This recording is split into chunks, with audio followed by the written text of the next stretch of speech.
Hello friends, Rao Jodha के बाद हम जानेंगे राव सातल देव के बारे में। मित्रों, राव सातल देव जो है वो जोधा द्वारा अपने जो राज्य होता है जोधपुर, उसके उत्तराधिकारी नियुक्त किए जाते हैं 1489 में, जब जोधा की मृत्यु हो जाती है। 1489 से लेकर 1492 तक इन सातल देव का शासन जो है रहता है मित्रों जोधपुर में।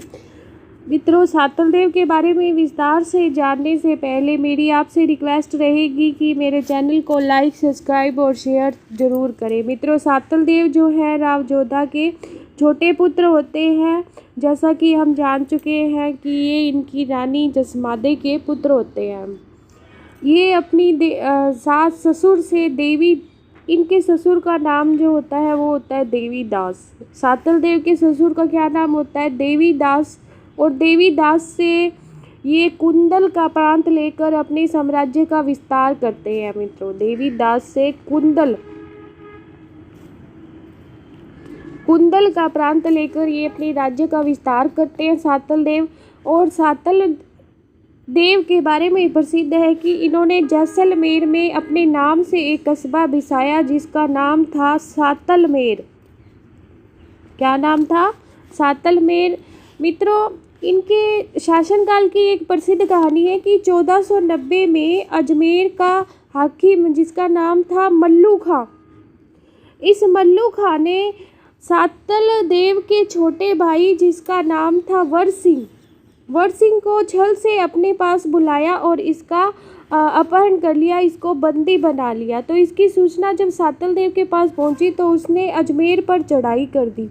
अजमेर पर चढ़ाई कर अपने जो भाई था उसको बचा लिया, वर सिंह को मुक्त करवा लिया सातल देव ने।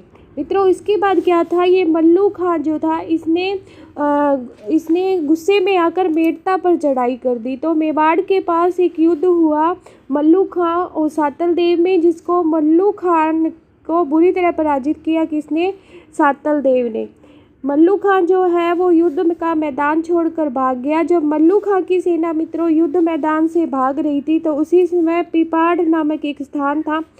पिपाड़ नामक स्थान पर मित्रों मारवाड़ की 140 कुंवारी कन्याएं मित्रों गणगौर की पूजा कर रही थी। तो उसके गणगौर की ये कन्या पूजा कर रही थी 140 कुंवारी कन्याएं। तो अजमेर के हाकिम मल्लू खां का सेनापति था मित्रों, मल्लू खां का सेनापति, जिसका नाम था गुड़ला खां।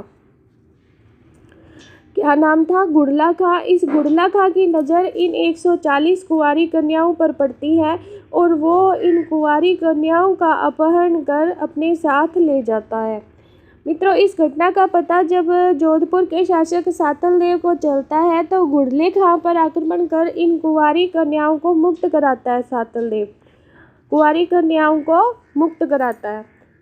राव सातल देव मित्रों लड़कियों को प्रसन्न करने के लिए गुड़ले खां की जो गर्दन है, गुड़ले खां की गर्दन लड़कियों को तीरों से छिद्रित कर उन कुंवारी कन्याओं को दे देता है। गर्दन पर जो तीर है उस पर लगाकर उसके जो मुख होता है इसको पूरी तरह से तीरों से छिद्रित कर उन कुंवारी कन्याओं को दे देता है। मित्र, कुंवारी कन्याएं मुक्त होने पर, शत्रु के मर जाने पर बहुत प्रसन्न होती हैं और प्रसन्न होकर नृत्य करने लगती है। मित्रों, इस नृत्य को ही क्या कहा गया राजस्थान में? गुड़ला नृत्य, जो गुड़ले खां के नाम से रखा गया इस नृत्य का नाम। मित्रों, यह जो नृत्य है वो चैत्र कृष्ण अष्टमी को किया जाता है और गुड़ले नृत्य की शुरुआत इसी दिन से हुई। कब किया जाता है मित्रों? ये चैत्र कृष्ण अष्टमी को। हालांकि मित्रों ये राजस्थान की संस्कृति का टॉपिक है लेकिन इतिहास से जुड़ा हुआ है। इस गुड़ला नृत्य में मित्रों महिलाओं द्वारा सिर पर एक छिद्रित मटका रखा जाता है और उसमें दीपक रखकर ये नृत्य किया जाता है। छिद्रित मटके में दीपक रखकर ये नृत्य किया जाता है। एक तरह से ये जो छिद्रित मटका है गुड़ले खां की सिर है मित्रों, उसकी गर्दन है। गुड़ला नृत्य जो है मित्रों रात में किया जाता है। ये एक इम्पोर्टेंट फैक्ट है कि इस नृत्य को रात में किया जाता है और इस नृत्य को जो संरक्षण है, क्योंकि राजस्थान की संस्कृति की अनमोल धरोहर होते हैं मित्रों ये नृत्य है, तो इसको संरक्षण जो है रूपायन संस्थान, राजस्थान का रूपायन संस्थान जो मित्रों बोरुंदा जोधपुर में है, इसके द्वारा इस इस संस्था ने इस गुड़ला नृत्य को संरक्षण दिया है और जिस व्यक्ति ने इस नृत्य को संरक्षण दिया उसका नाम है कोमल कोठारी। तो यहाँ से एक इम्पोर्टेंट फैक्ट हमें पता चलता है कि राजस्थान में गुड़ला नृत्य का संरक्षण रूपायन संस्थान द्वारा किया जाता है जो बोरुंदा जोधपुर में है और इस नृत्य को संरक्षण देने वाले व्यक्ति का नाम कोमल कोठारी है।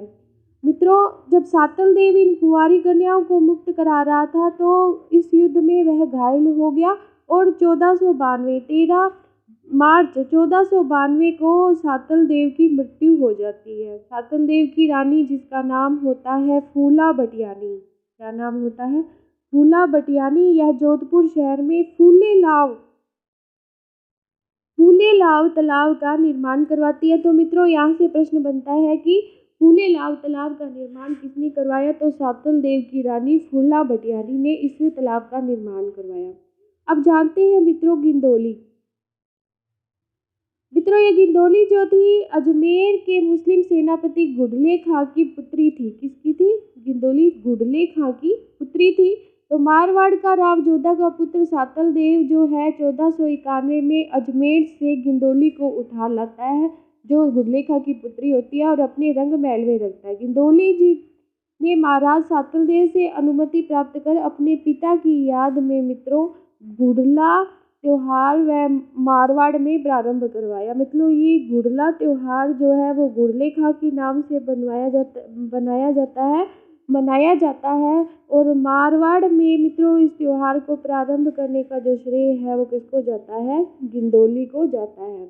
वर्तमान में भी मित्रों मारवाड़ में गणगौर के मेले के समय इस त्योहार का आयोजन किया जाता है, गुड़ला त्योहार का। तो मित्रों, राव सातल देव के बारे में इतना ही। धन्यवाद। Please like, subscribe and share this channel.